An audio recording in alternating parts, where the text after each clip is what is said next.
China का जो एक बहुत जबरदस्त मानिया बना हुआ है कंट्री में कि चाइना का एक मॉडल हम लोगों को लेना चाहिए। हमारे सभी राजनेता, सभी पॉलिटिकल पार्टीज के सभी का बार बार अपने भाषणों में, अपने पॉलिसी डॉक्यूमेंट्स में, अपनी पार्टी की बैठकों में हर बार ये रहता है एम्फेसिस कि हमें चाइना का मॉडल अपनाना चाहिए। वो बहुत ही अभिभूत है चाइना से।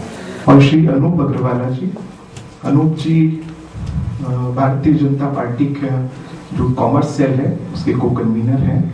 चाइना के विषय पर आपकी विशेष रुचि है, आप उद्योगपति हैं, आपका उद्योग बॉम्बे में आपका स्थान है, आप वहीं से खासतौर पर इसी कार्यक्रम के निमित्त आज यहाँ आए हैं।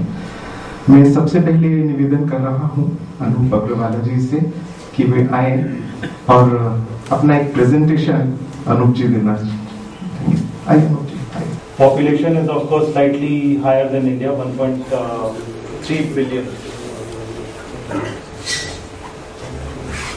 If we look at the countries with which China is a neighbor, they are neighbors with lots and lots of countries. India is one part of their border.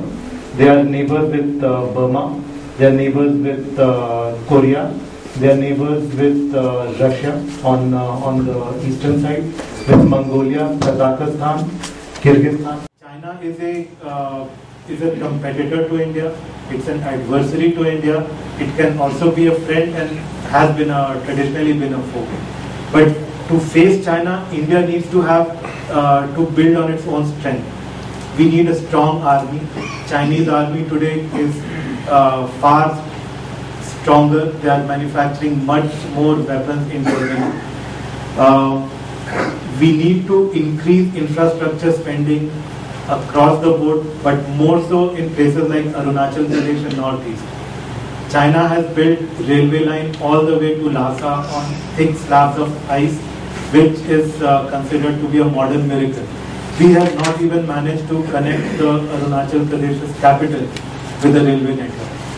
There's no I don't even know whether there has been any significant infrastructure spending in Northeast in the last 50 years.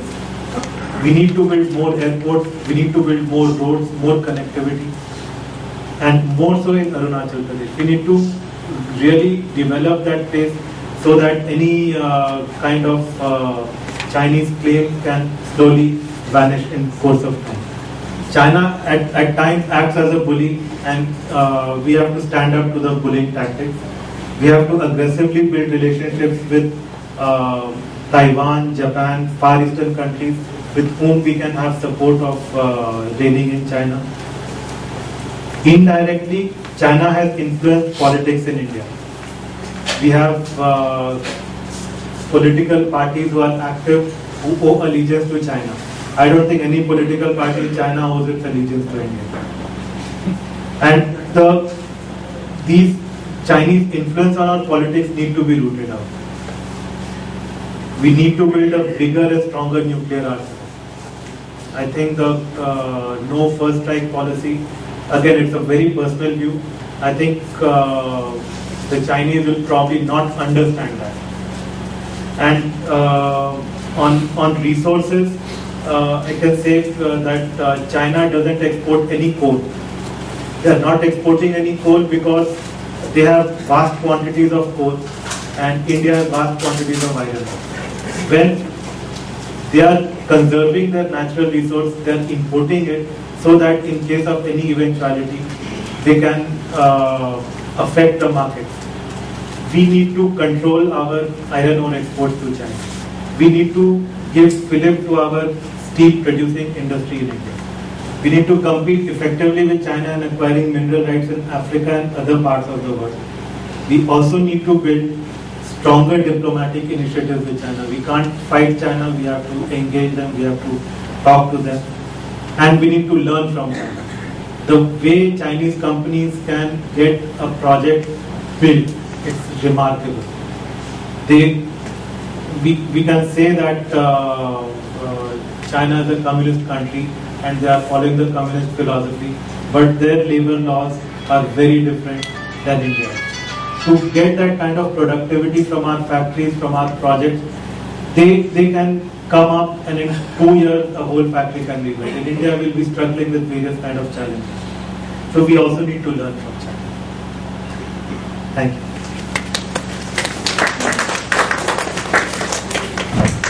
I just say one thing on the armed forces of India.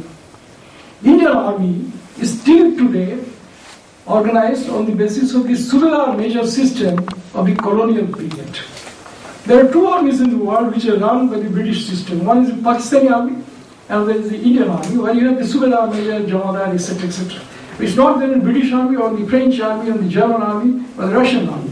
You have the NCOs and the officers. Chinese army is a People's Liberation Army, which is an army of volunteers. The rank structure is far more modern. India, strength of the army doesn't depend only on its equipments. It depends on the structure and organization. Just for information, Netaji Subhash Chandra Bose, when he restructured Azadi Fauj, he introduced the French system of army organization and abolished the Subedar Major system of the British Zamana. The Indian armed forces strength would depend not only on its equipments, but also on its restructured capacity. So we need to develop capacity building in several areas. That should be the main objective of our study of China. Thank you, ladies and gentlemen. Bharat में 70-80 के दशक में एक पाकिस्तान का बहुत obsession होता था, तो बहुत अध्ययन पाकिस्तान, बहुत बोलना, बहुत लिखना होता था। अब 90 के दशक आते आते शायद भारत के लोगों को लगने लगा कि अब हम पाकिस्तान की चिंता ज्यादा करना नहीं चाहिए, क्योंकि हम भी आगे बढ़ चुके हैं, हम भी बड़े हो गए हैं, पावरफुल हो गए। Now we should actually be obsessed with countries like China. तो मैन ऑन द स्ट्रीट भी आज इससे ऑब्सेस्ड है। जब ऑब्सेशन की बात आती है तो एक प्रकार के ऑब्सेशन का जिक्र अनुप जी अपने अतुल जी ने किया था कि भाई चाइना मॉडल डेवलपमेंट। और दूसरी बात को भी मैं ऑब्सेशन ही मानता हूं, जब हम चाइना को ये बहुत बड़ा खतरा है, भारत को खत्म कर देगा, इस प्रकार का जो एक भावना है, यह भी उतना ही बड़ा ऑब्सेशन हमारे अंदर है। इसलिए हमको लगता है कि चाइना कहीं इन्वेस्टमेंट किया तो भी हमको लगता है कि क्यों कर रहा है। चाइना कोई सैन्य को बढ़ाया तो भी लगता है कि क्यों कर रहा है। चाइना 2-4 जगह नए ऑयल वेल्स को ले लिया तो भी लगता है कि क्यों कर रहा है। आखिर हर देश अपने रिसोर्सेस और अपने रिक्वायरमेंट्स के आधार पर कई प्रकार के तमाम प्रकार की चीज दुनिया में करता है, चाइना भी करता है। क्या हम दुनिया में अमेरिकन जाके जिन देशों में अपना पकड़ बनाते हैं उसके बारे में इसी प्रकार सोचते हैं क्या? दुनिया में देशों के ऊपर कब्जा जमाना, कब्जा not in the sense of military take over, but in अभी जो जैसा अफ्रीका का जिक्र आया, हाँ सच है, चीन का बहुत बड़ा प्रभाव आज अफ्रीका में है, और इतना प्रभाव है कि यूनाइटेड नेशंस भी उसके सामने कुछ नहीं है। 2006 में चाइना बीजिंग में अफ्रीकन नेशंस का कॉन्फ्रेंस किया, 57 नेशंस रिप्रेजेंट किए थे, 58 में से 56 अपने देश के प्रेसिडेंट और प्राइम मिनिस्टर के माध्यम से रिप्रेजेंट किए। कोई एक देश ऐसा था जो नंबर 2 से रिप्रेजेंट किया। यूएन की सभा में भी कभी नहीं जाते इतने लोग। इतना पकड़ अफ्रीका पर है, पर हमको उससे क्यों खतरा है? ठीक है, चाइना का है, पर चाइना के विषय में आमतौर पर एक ये भी सच्चाई की धारणा है कि भाई शायद चाइना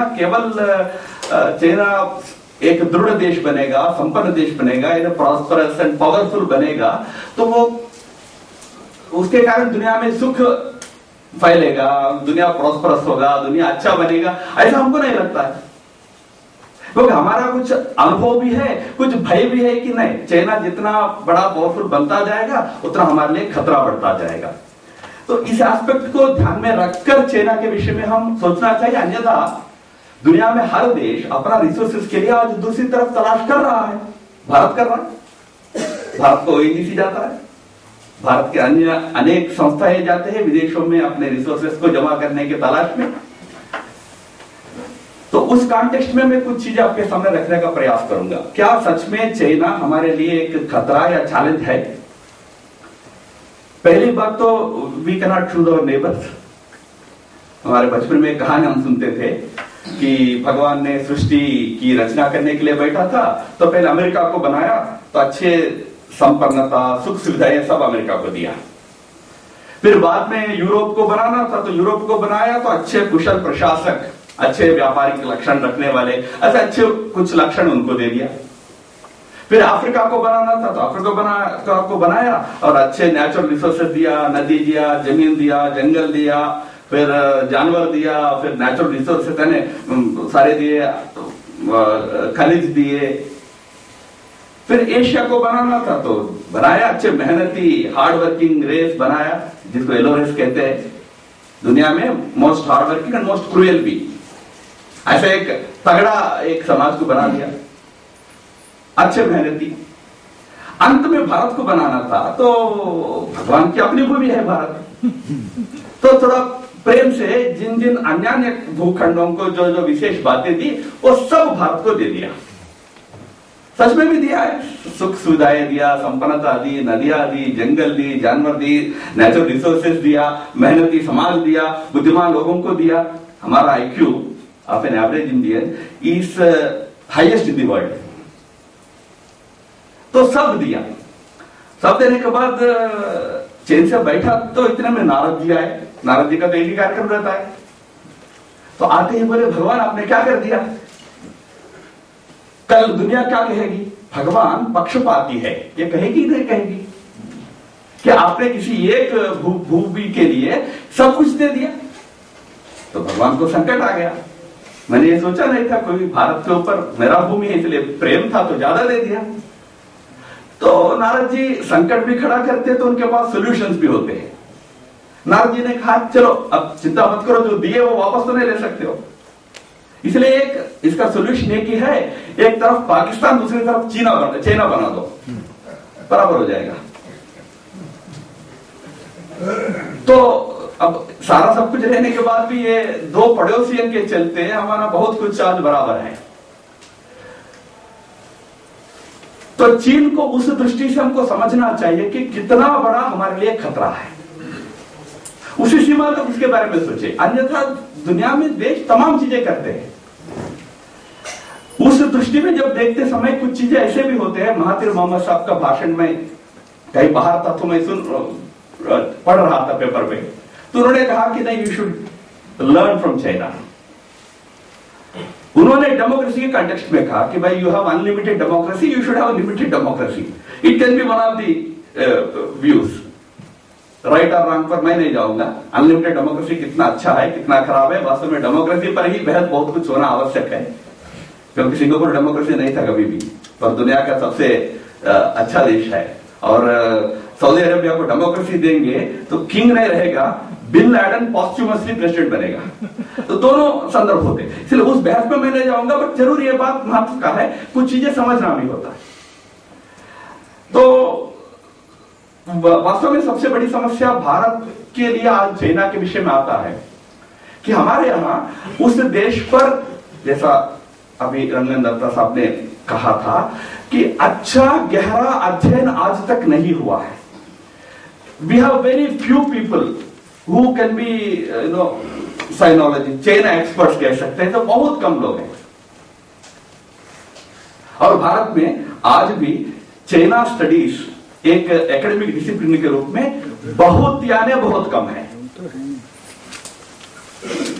चाइना में इसका विपरीत है। चाइना में कम से कम 30-35 विश्वविद्यालय ऐसे हैं जिनमें भारत पर अच्छा अध्ययन होता है। हिंदी डिपार्टमेंट से, संस्कृत डिपार्टमेंट से, और आज नहीं दशकों से भारत पर अध्ययन वहां चल रहा है। और आज भी भारत का एम्बेसी जो बीजिंग में है, वो भारत से हिंदी टीचर्स को चाइना के छोटे छोटे प्रोविंसेस के कॉलेजेस में भेजने का प्रयास करता है। वहां हिंदी का डिपार्टमेंट खुला हुआ है, क्योंकि भारत का अध्ययन करना चीन की एक उनका रणनीतिक अंतर्गत एक भाग है, एक हिस्सा है। क्या हमारे यहां उस प्रकार का अध्ययन होता है? जेएनयू में डिपार्टमेंट है, और उस डिपार्टमेंट का ज्यादा फंडिंग चाइना से ही आता है। तो उन्हीं का स्टडी डिपार्टमेंट है वो, चाइनीज स्टडीज बाय चाइनीज। तो एक तो बहुत गहरा और लंबे समय का अच्छा अध्ययन की जरूरत बहुत है। आज हम बहुत सुपरफिशियल नॉलेज के आधार पर चाइना को एक्सेस करने का प्रयास कर रहा है। चाइना, जैसा अभी कहा गया, it's a very very complex country. You cannot understand it by mere physical observation. You should know the history. China आखिर क्या है? क्या चाइना कम्युनिस्ट देश है? तो अभी मेरे पहले के दोनों वक्ताओं ने कहा कि वो कम्युनिस्ट है ही नहीं, नेम से कम्युनिस्ट है। तो क्या कैपिटलिस्ट है? तो कैपिटलिस्ट भी नहीं है। हम जब भी चाइना जाना होता है तो हर सरकारी दफ्तर में और उनके जितने भी ट्रेनिंग इंस्टीट्यूशन है सभी में लेनिन, माओ और स्टालिन तीनों के फोटोस रहते हैं। सॉरी, मार्क्स, लेनिन और माओ के फोटोस रहते हैं। तो हमने एक आध बार पूछा, what is the status of this fellows in your country now? तो आप उत्तर उनका, मैंने ऑनेस्टी को आप स्वीकार कीजिए, उन्होंने कहा रेस्पेक्टेड एल्डर्स, घर में बुजुर्ग है, सम्मान करते हैं। तो what is China today? Are you still communist? They say, you know, they remember this phrase, they use it very often. It is socialism with Chinese characteristic. This is the phrase they use. What is socialism with Chinese characteristic? Socialism we can understand. We know what is socialism. All over, at least India में भी बहुत सारे socialists रहे। What is important is this Chinese characteristic. We have to understand what is this Chinese characteristic. Chinese characteristic जिसको वो बोलते हैं, वो वास्तव में उनका एक ट्रेडिशनल पॉलिटिकल विचार रहा है, जिसका सबसे ज्यादा वर्णन हुआ है सुन त्सू नाम का एक बहुत बड़े विद्वान को रेफर करते हैं, आर्ट ऑफ वॉर नाम का किताब है उनका। आज जो कुछ भी चाइना की रणनीति है, स्ट्रेटेजिक एस्पेक्ट्स है, वो पूरे न कम्युनिज्म है, न कैपिटलिज्म है, न कोई कंटेम्पररी विचारधारा है, कंप्लीट सुन त्सू के आर्ट ऑफ वॉर से पन्ने के पन्ने लिए हुए हैं।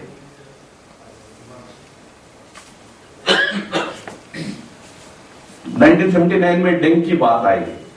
डेंग 4 मॉडर्नाइजेशन इंट्रोड्यूस किया। मॉडर्नाइजेशन इन इकोनॉमी किया, मॉडर्नाइजेशन इन रिलीजन किया, मॉडर्नाइजेशन इन गवर्नेंस किया, मॉडर्नाइजेशन इन एग्रीकल्चर एजुकेशन किया। तो प्रश्न आया कि आखिर हम अब कम्युनिस्ट पाथ पे है, माओइस्ट पाथ पे है, या हम अभी वेस्टर्न पाथ पे चले गए? तो कम्युनिस्ट पार्टी ऑफ चाइना के कन्वेंशन में डेंग का भाषण था। डेंग कहते हैं उस भाषण में कि it is immaterial as to which colour is the cat is. What is important is whether it can still catch the mice or not. यानी ये आइडियोलॉजी कौन सा है, इससे कोई मतलब नहीं है, इससे मेरे को फायदा हो रहा है कि नहीं हो रहा है। जब नए एयरपोर्ट्स बने थे बीजिंग में 70s, 90s, 80s में, तो ज्यादातर कॉन्ट्रैक्ट यूरोपियंस को, अमेरिकन को मिले थे। तब सीपीसी में फिर बहस हुई, क्या एक कम्युनिस्ट देश होते हुए हम एक कैपिटलिस्ट देशों को हम कॉन्ट्रैक्ट दे देंगे? अब आज हमारे भारत में भी चलता है ना, एफडीए में 51%। हम तो एक आइडियलिस्टिक देश है, हम रोमांटिक आइडियलिज्म है हमारा। पर चाइना, डेंग वाज प्रैग्मेटिक। उनका कहना था कि भाई हाँ, आने दो, मेरे देश में बनाने दो, let them build airports, let Americans come and build my airports. It is me who will decide whether they should remain here or not. कल मुझे लगता है कि ये खतरा है तो मैं भगा दूंगा। They have to run away from my country whenever I want, but they cannot take away the airports with them. Pragmatism है ये, रूथलेस प्रैग्मेटिज्म है। ये रूथलेस प्रैग्मेटिज्म किसी आइडियोलॉजी से उन्होंने नहीं लिया, सुन त्सू के आर्ट ऑफ वॉर से लिया है। This art of war is a wonderful treatise. ये कब, किस समय का है, अभी तक कोई स्पेसिफिकली नहीं कहा पाता है, 5th सेंचुरी बीसी से लेकर 5th सेंचुरी एडी तक उसका समय चलता है। सुनजू नाम का व्यक्ति सच में था कि नहीं था किसी को मालूम नहीं है, बट उनके कहे गए कई चीजों के ऊपर आज भी उनका सारा रणनीतिक चक्र चलता है। उदाहरण के लिए सुनजू का कहना था कि भाई देश को हमेशा अपना सटलिटी को रखना चाहिए, सटल रहना चाहिए, ओवर एक्शन नहीं करना चाहिए। China acts in a very subtle manner. Subtlety is the hallmark of Chinese strategic activity. कभी ओवर एक्ट नहीं करेगी। जितना चाइना के खिलाफ भारत में लेख छपते हैं ना, उसमें 100th भाग भी चाइना के मैगजीन्स में भारत के खिलाफ नहीं छपता है। क्या इसका मतलब भारत के विपरीत सोच ही नहीं है चाइना में, पर एक्सप्रेस नहीं करते हैं। सटलिटी। दूसरा सुनजू का सूत्र था, it should be in direction, you can never be unidirectional, it should be wavering, you should be ambiguous, keep that ambiguity. जना रखता है।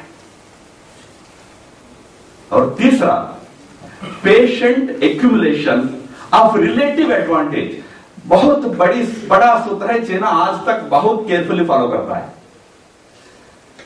वेस्ट, यानी हमारे यहां चेस का खेल होता है, चेस में you always strive for ultimate victory, you have to win the war in chess. चीन में चेस के बराबर के एक खेल है, वाई शी नाम है, वाई शी बोलते हैं उसको। Why Xi is not about victory, it is about strategic encirclement. वो खेल ही ऐसा है कि आप आपके एनिमी को स्ट्रेटेजिकली एनसर्किल करो, विक्ट्री की चिंता मत करो। वेइची इज चाइनीज चेस, जिसमें विक्ट्री का कोई मतलब नहीं है, युद्ध में लड़कर जीतना वेइची सुनजू के सूत्र में ये बेकार चीज है। युद्ध ना लड़ते हुए जीतना वो सुनजू का सूत्र है। Winning the war without waging the battles. मैं दो चार पंक्तियां सुनजू का पढ़ता हूं, आपको एकदम आंखों के सामने आज चाइना की रणनीति ध्यान में आ जाएगी। वो कहते हैं, ultimate excellence lies not in winning every battle but in defeating the enemy without ever fighting. आज चाइना जापान को ब्रॉट इट ऑन इट्स नीज, युद्ध ना करते हुए जापान अपने घुटने पर आ गया। भारत में भी अभी अतुल जी ने एक जिक्र किया कि एक बहुत बड़ा वर्ग है जिसको आप कह सकते हैं कि चाइना के प्रति अभिभूत है, without firing a single bullet. तो एक बहुत बड़ा सूत्र ये ध्यान में रखकर जाते हैं। दूसरा, the highest form of warfare is to attack the enemy's strategy itself.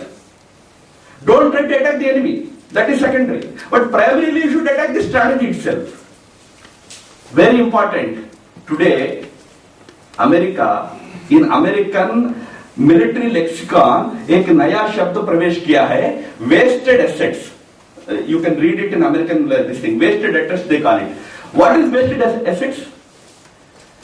America का, जैसा अभी रंजन दत्ता जी ने इंडियन ओशन की जिक्र की है, हाँ, इंडियन ओशन में चाइना अपना प्रभाव बढ़ाने का प्रयास कर रहा है, पर इंडियन ओशन में चाइना से पहले अमेरिका तो था ही। अमेरिका डिगो गार्शो में है, अमेरिका की छोटी टुकड़ी इंडोनेशिया में था, गया वापस, अब फिर से आने वाला है। अमेरिका जापान के ओकिनावा में सबसे बड़ा बेस रख के बैठा हुआ है। वो एक प्रकार से चीन को और उससे पहले सोवियत यूनियन को ध्यान में रखकर अमेरिका ने इंडियन ओशन क्षेत्र में अपना सैनिक ताकत जमा करके बैठा था। आज अमेरिका ये जितने भी सैनिक बड़े बड़े अड्डे खड़ा किया था, उन सबको वेस्टेड एसेट्स की लिस्ट में डाल दिया, क्योंकि चाइना ने ऐसी युद्ध की टेक्नोलॉजी डेवलप किया कि जिसके चलते ये सारे एसेट्स वेस्ट अमेरिका के लिए, उससे कुछ नहीं कर सकता चीन को। इसका अर्थ यह नहीं है कि अमेरिका के पास सच्चाई क्या है कोई नहीं जानता, पर कहते हैं कि 600 स्पाई सैटेलाइट्स है, मान लीजिए 600 स्पाई सैटेलाइट्स है अमेरिका का। तो अमेरिका से लड़ना है तो चीन को क्या करना है? 601 स्पाई सैटेलाइट्स बनाना है ना, वो जनरल लॉजिक होता। You should have at least one more weapon, one extra weapon. China ने क्या किया? It never bothered about parity, क्योंकि सुन त्सू का सूत्र था पैरिटी की चिंता मत करो, स्ट्रेटजी को हिट करो। इसलिए चाइना आज अमेरिका के नॉर्मल स्पीयर में जितने भी सैटेलाइट्स है वो सभी को जाम करने वाले ग्राउंड बेस्ड लेजर्स डेवलप किया, इन्होंने इतना किया। टुडे ऑल दो 600 satellites of America, spice satellites of America, when it comes to dealing with China are wasted assets, क्योंकि लैंड बेस्ड लेजर से जाम कर देता है चाइना उसको। इसलिए अमेरिका आज उससे ऊपर स्पीयर में जाकर सैटेलाइट्स को इंट्रोड्यूस कर रहा है। अमेरिका के पास बहुत पावरफुल नेवी है। 16th सेंचुरी के बाद चाइना नेवल एक्टिविटी को बंद किया है। एक भारत में भी हम कहते हैं ना, एक ऐसा समय आया कि समुद्र में अंदर जाना एक गुनाह माना गया था। ऐसा 16th सेंचुरी में चाइना में हुआ था। चाइना के किंग ने घोषित कर दिया, नहीं, crossing the seas is a sin, you can not travel. तो चाइना का नेवल बहुत ताकत थी, खत्म हो गई, इनफैक्ट खत्म हो गई। इसीलिए तो ब्रिटिशर्स ओपियम वार में जीत सके। अमेरिका के पास बहुत पावरफुल नेवी है। चाइना पिछले 10 साल में अपना नेवी को पुनर्गठन करने का प्रयास शुरू किया है, अच्छी सफलता पाई है। They have built their own aircraft carrier and all that, which is commendable progress. But America से कम्पीट करने के लिए अमेरिका के युद्धपोतों के साथ लड़ने वाले युद्धपोत चाइना नहीं बनाया। China what they call as sea skimming missiles बना दिए हैं। 10,000 करोड़ से एक युद्धपोत अमेरिका बनाया, उसको डिस्ट्रॉय करने के लिए 1 करोड़ से what they call as sea skimming missile, यानी समुद्र के नीचे से 5,000 किलोमीटर जाके किसी युद्धपोत को ध्वस्त करने वाला मिसाइल बना के बैठा है China. China invests more on things like software piracy or creating software viruses, किसी भी सॉफ्टवेयर में घुसकर वहां के सीक्रेट्स ले उस पे, क्योंकि स्ट्रेटजी को हिट करना है, पैरिटी बनाना नहीं है।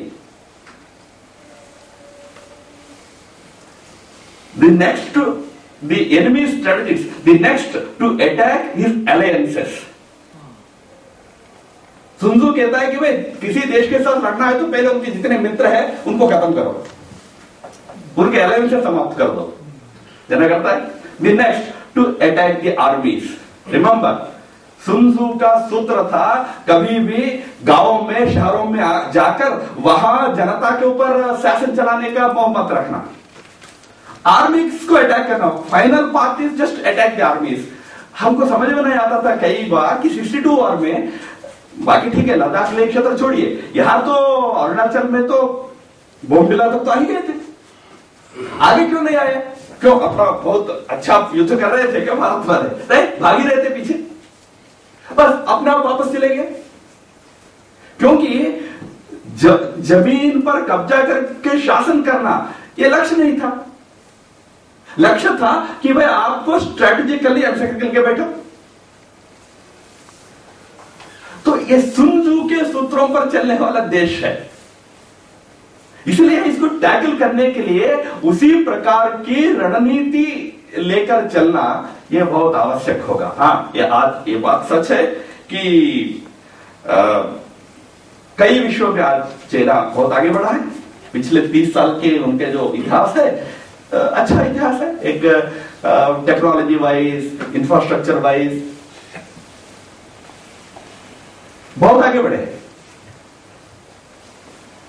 उनके कई स्ट्रेंथ्स भी है, जैसा जिसका जिक्र हुआ है,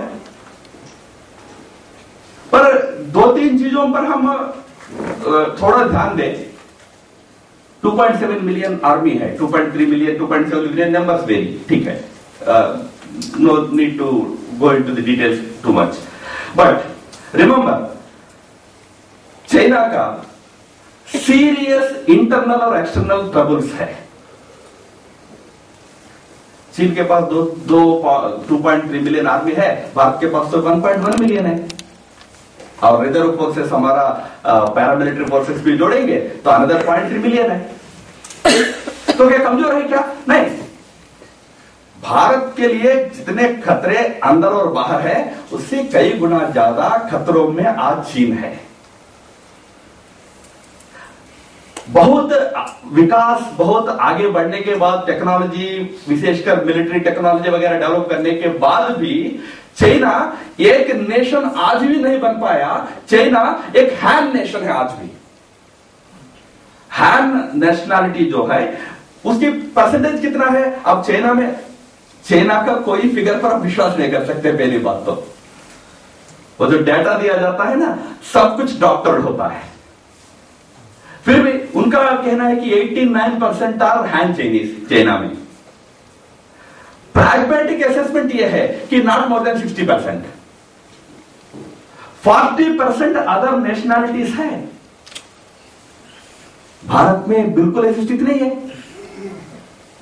भारत में 100 के 100% अपने नेशनैलिटी लोग हैं। ठीक है, अलगाववाद है, सेपरेटिज्म है, फॉर वेरियस रीजंस है, पर नेशनैलिटीज अलग नहीं है। पर चीन में इनर मंगोलिया पूरा मंगोलिया का हिस्सा था। जिनजियांग, जिसको सिंकियांग बोलते हैं, अलग था। टिबेटन ऑटोनोमस रीजन की बात हुई है, TAR की। TAR is 1/6 of the real Tibet. Real Tibet जो है, अब वो 1/6 बताया गया है। रियल टिबेट जो ज्योग्राफिकली है 30% से ऊपर चाइना का भूभाग होता है, उसमें रहने वाला पूरा जो समाज है वो हैन नहीं है, नॉन हैन चाइनीज है। मंचूरिया जो नॉर्थ ईस्ट का है, हैन नहीं है। नॉन हैन पॉपुलेशन बहुत बड़ा है, उसके अंदर चीन के शासन के प्रति बहुत विरोध भी है। उनको कंट्रोल में रखने के लिए आधा सेना को लगाना पड़ता है। China has problems with Russia. 19 जो एकदम पागल माना जाता था, ऐसे बोरिस येल्सिन, बहुत कम समय के लिए था शायद ना रशिया पर उन्होंने भी चीन को, जिसको हम माइटी ताकत मानते हैं ना, चीन को घुटने पर लाया। 3 आइलैंड्स को लेकर डिस्प्यूट था, तो रशिया का कहना था कि 2 हमारा, 1 तुम्हारा, इस पर एग्रीमेंट सेटल होने के लिए तैयार हो तो आओ, आज साइन करेंगे। चीन का कहना था कि 2 हमारा, 1 तुम्हारा।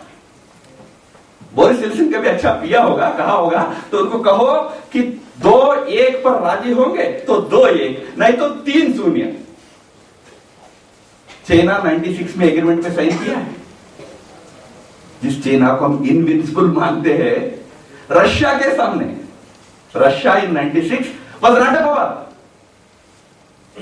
टूट गया था, खराब हो गया था। बोरिस येल्सिन उसका राष्ट्रपति था, तो उससे हम समझ सकते। इसलिए इनविंसिबल नहीं है।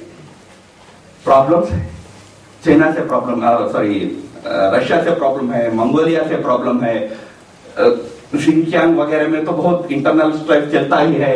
जापान से प्रॉब्लम है, ताइवान से तो लंबी लड़ाई है, वियतनाम से प्रॉब्लम है, अब मेकांग रिवर को लेकर तो थाईलैंड से भी प्रॉब्लम है। तो तमाम प्रॉब्लम्स में घिरा हुआ देश है, पहली बात। दूसरा, जैसा अभी जिक्र हुआ था, इनइक्वालिटीज, डिस्पैरिटी सीवियर है।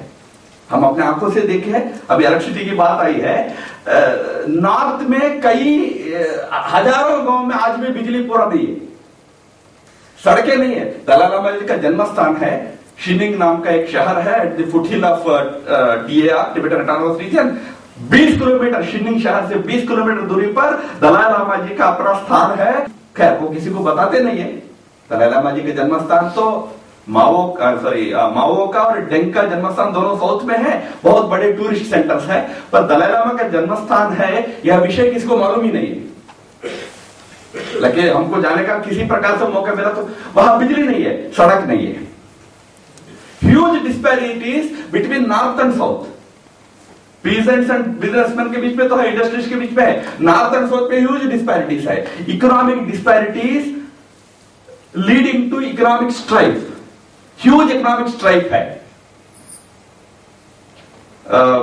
हमारे फरीद जकारिया का किताब है आई मीन इस पर डेमोक्रेसी, इस पर illiberal democracy at home and abroad, उसमें उन्होंने जिक्र किया अकेले 2004 में एक साल में चाइना में 4 लाख पॉपुलर प्रोटेस्ट हुए एक साल में, 400,000 पॉपुलर प्रोटेस्ट अगेंस्ट गवर्नमेंट। हाँ, गवर्नमेंट का टैकल करने का तरीका अलग होता है। एक जगह लैंड गवर्नमेंट जबरदस्ती लेके रेलवे लाइन बिछाता था, रेम्यूनरेटिव प्राइस नहीं दे रहा था फार्मर्स को, तो फार्मर्स ने प्रोटेस्ट किया। भारत में भी होता है, सब जगह होता है। तो उस प्रोटेस्ट पर फायरिंग हुआ तो एक यंग फार्मर मर गया तो मर गए तो फार्मर को कॉम्पनसेशन देना था, वो कॉम्पनसेशन पर्याप्त नहीं दिया गया। तो गांव वालों ने बोला जब तक पर्याप्त कॉम्पनसेशन नहीं मिलेगा तब तक इनको हम दफना नहीं करेंगे, आई मीन उनका क्रिमेशन नहीं करेंगे।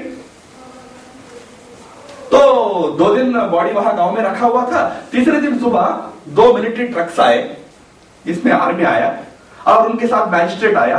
जो कॉम्पनसेशन अनाउंस हुआ था वो चेक लेके आ गया। वो मैजिस्ट्रेट वो चेक उस परिवार, जिस परिवार का लड़का मर गया, उसके हाथ में रखा। आर्मी वाले वो डेड बॉडी को उठाए, जाके दफना के चले गए।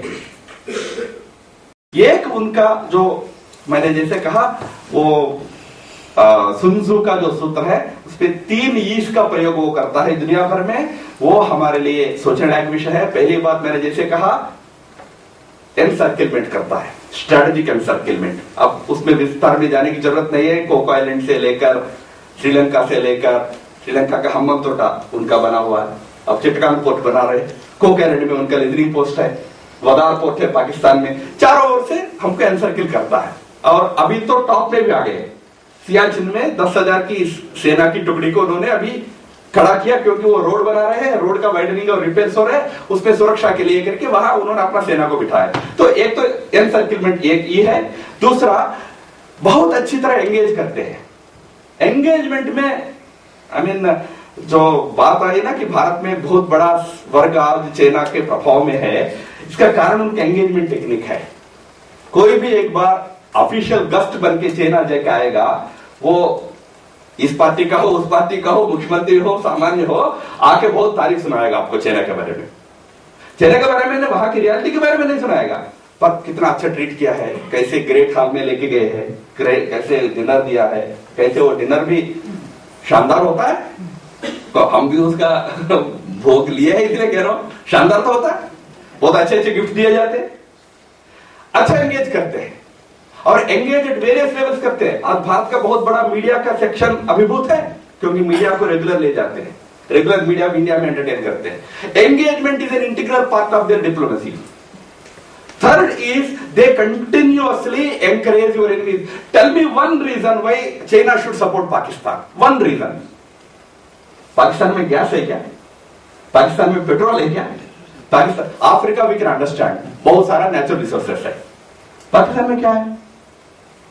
ना पानी है, ना इकोनॉमी है, ना इंडस्ट्री है, ना नेचुरल रिसोर्सेस है, फिर भी क्यों सपोर्ट करता है?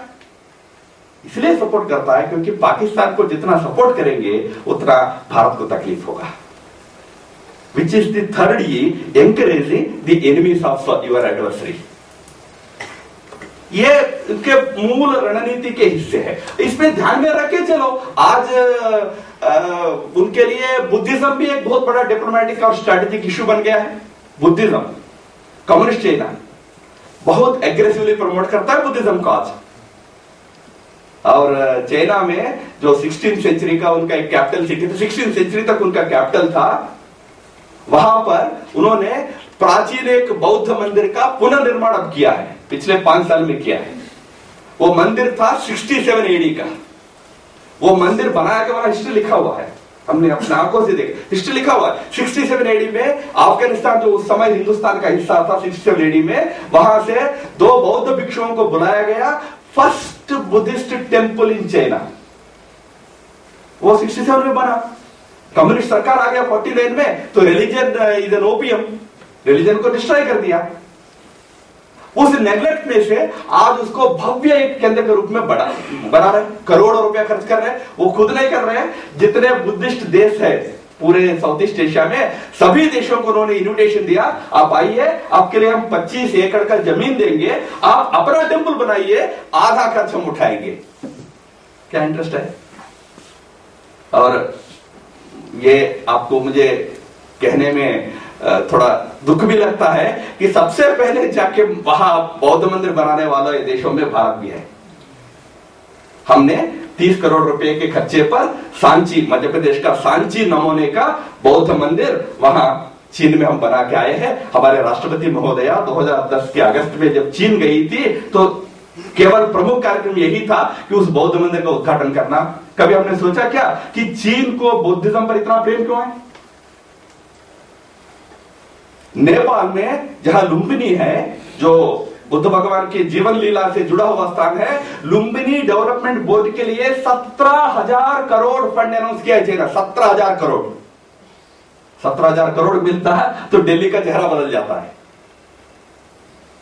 लुम्बिनी के लिए क्यों दिया? और उस बोर्ड का अध्यक्ष के रूप में प्रचंड को रखा गया है। क्यों किया है? खैर, हाफ माओइस्ट के लिए था वो, नेपाली माओइस्ट के लिए आधा जाना था, बाकी आधा लुम्बिनी को आपके बोध गया और सारनाथ के कॉम्पिटिशन में खड़ा करना था। यह कहना था कि बुद्धिज्म का विरासत भारत का नहीं है, हमारा है, या नेपाल का है, या चीन का है। आज बुद्धिज्म को एक अपना स्ट्रेटेजी का टूल बनाकर चीन व्यवहार कर रहा है। एनुअल बुद्धिस्ट कॉन्फ्रेंस होता है, 3000 डेलीगेट्स जाते हैं दुनिया भर से। लेटली क्यों ना हो, भारत सरकार ने भी कोशिश किया 4 दिन पहले दिल्ली में। अभी तक 3 कॉन्फ्रेंसेस वहां हो गए थे, तो 27, 28, 29 को भारत में भी भारत सरकार ने कोशिश किया। अच्छा प्रयास है, उसका कोई खंडन करने का मतलब नहीं है, पर कितना हाफ हार्टेड था कि एक धमकी दिया तो राष्ट्रपति गायब, प्रधानमंत्री गायब। इतना ही नहीं, विपक्ष की नेता गायब, सुषमा स्वराज गायब, नाम मैं दे लिया, विपक्ष की नेता भी गायब है। क्योंकि हम उस रूथलेसनेस को हम नहीं कर सकते। स्ट्रेंथ है कि कमजोरी है, हमको सोचना। बट मुझे लगता है कि आज भी चीन पाकिस्तान को केवल भारत को पिन प्रिक्स देने के लिए एंकरेज करता है, अन्यथा चीन से पाकिस्तान से चीन को कोई फायदा नहीं है, नुकसान ही नुकसान है वास्तव में। हम ताइवान को क्यों नहीं करते? आज भी भारत में ताइवान को फॉर्मल राजदूत का स्टेटस नहीं है। दुनिया में 20-22 देश ताइवान को एक देश के रूप में स्वीकार किया। वो कौन सा देश है मालूम? Saint Kitts. नाम सुना है? एक देश है करके सुना है, क्योंकि वीपी सिंह के कारण। नहीं तो ऐसे छोटे छोटे देश उसको रिकॉग्नाइज किए, हम क्यों नहीं करते? ठीक है, आप इतना बड़ा दुस्साहस नहीं कर सकते, कम से कम 4 चीजें कर सकते ताइवान के साथ, हम नहीं करेंगे। क्यों? ताइवान में जो भारत का राजदूत बैठेगा वो भी हमको समझाएगा। वो एक राजदूत बैठे, नाम नहीं लेता हूं मैं, हम मिलने गए तो हमको समझा रहे थे, नहीं you are okay, what you are saying is right, we should take more initiatives, but you know we should keep the sentiments of our China in mind. मैंने कहा यार, तुम बीजिंग का जो राजदूत तो नहीं हो। China sentiment should be kept in mind by the Beijing राजदूत ना। ताइपे के राजदूत को चाइना के सेंटिमेंट से क्या? बट हम मेंटली ट्रेंड है, ऐसा उस प्रकार हम मेंटली हो गए हैं, तो इसमें से हमको बाहर आना पड़ेगा। बहुत कुछ कर सकते हैं। मेरी आज भी मान्यता है, China is not invincible, China is not what we see from outside.